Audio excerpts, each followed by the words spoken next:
Look at this stuff. Isn't it neat? Wouldn't you say my collection's complete?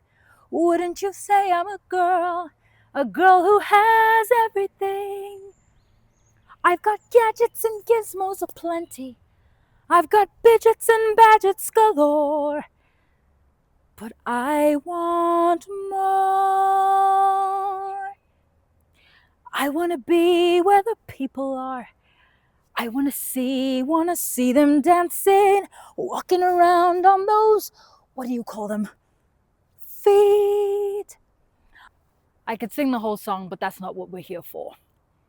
If you know the song, then you already know what this week is about.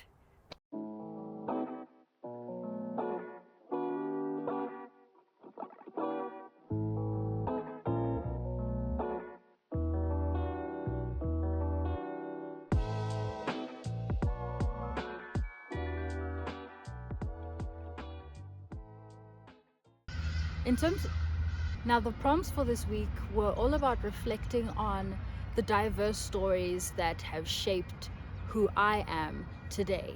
I think the first story that I identified with extremely deeply was the Little Mermaid.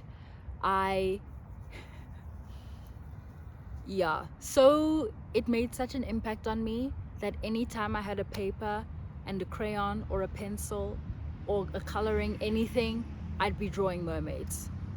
I think I had maybe like a collection of 30 portraits or something. But the question now when it comes to talking about this week is, why did that story have such an impact on me?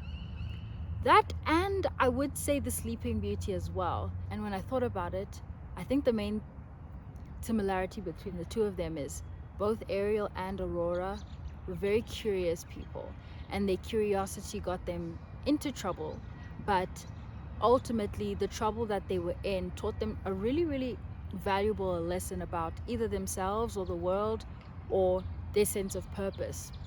Because had Ariel not left the sea, she wouldn't have met Eric, and she wouldn't have learned the value of her own voice. If Aurora had not left the palace to go into the forest, she wouldn't have met her future husband. You know what I'm saying?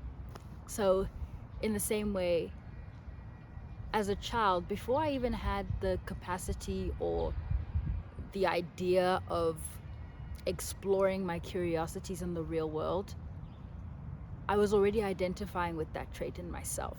The mermaid stuff didn't die down until maybe grade 3. Quoting from Burns again, he says, "Metaphors are one way of providing children with experiences that they may not yet have encountered, and of equipping them with skills for each real-life situation when they arise." He then goes on to say, many pages later, that stories will be most personally relevant for the child if they are able to match the child's personal experiences and interests. And that was definitely the case for me with Ariel, because she was a singer, and I wanted to be a singer. And with Aurora, the color pink. In any case, I did try to think to myself about stories from the South African context that made an impression on me, but I think those only really came in middle school, when I had more of an interest in wanting to see myself represented in the media I consume.